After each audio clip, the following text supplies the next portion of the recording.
స్వాగతం. కీసరలో బాబు జగజీవన్ రామ్ జయంతి వేడుకలను ఘనంగా నిర్వహించిన అంబేద్కర్ సంఘం నాయకులు. మేడ్చల్ మల్కాజ్గిరి జిల్లా కీసరలో అంబేద్కర్ సంఘం నాయకుల ఆధ్వర్యంలో బాబు జగజీవన్ రామ్ జయంతి వేడుకలు ఘనంగా నిర్వహించారు.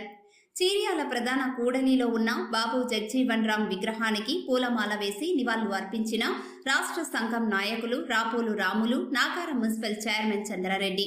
ఈ సందర్భంగా విగ్రహానికి పూలమాల వేసిన అనంతరం బాబు జగజీవన్ రామ్ ఆశయాలను సాధించాలి అంటూ నినాదాలు చేయడం జరిగింది. ఈ కార్యక్రమంలో అంబేద్కర్ సంఘం అధ్యక్షుడు కొమ్ము సుదర్శన్, మాజీ ఎంపీపీ రామారం సుజాత, మాజీ సర్పంచులు, ప్రజాప్రతినిధులు, అంబేద్కర్ సంఘం నాయకులు తదితరులు పాల్గొన్నారు. 30 సంవత్సరాలు వివిధ హోదాలలో మంత్రి పదవులు, కేంద్ర ప్రభుత్వంలో అనేక పదవులు, వ్యవసాయ శాఖ మంత్రిగా, కార్మిక శాఖ మంత్రిగా, రైల్వే శాఖ మంత్రిగా, రక్షణ మంత్రిగా, అదేవిధంగా అనేక రకాల రైల్వే మంత్రిగా అనేక పదవులు నిర్వహించి ఆ పదవులకే వడి తెచ్చినటువంటి మహనీయులు బాబు జగజీవన్ రామ్.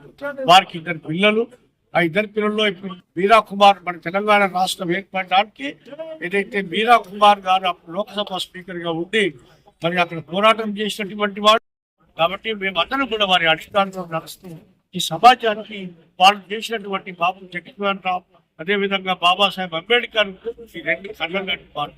అదేవిధంగా మరి వాళ్ళ యొక్క ఆశయాలు తీసుకొని సమాజంలో మార్పు తీసుకురావడానికి మేమందరం కూడా ఖచ్చితంగా వివిధ సంఘాల ద్వారా ప్రయత్నం చేస్తున్నాము. రాబోయే తరాలకు వారికి మార్గదర్శకంగా ఉంటామని చెప్పి సందర్భంగా తెలియజేస్తూ మరి ఆశయ సిద్ధి కోసం ఖచ్చితంగా తూచంతా కూడా జీవితాంతం కూడా మరి ఆశయాల కోసం పనిచేస్తున్నాం.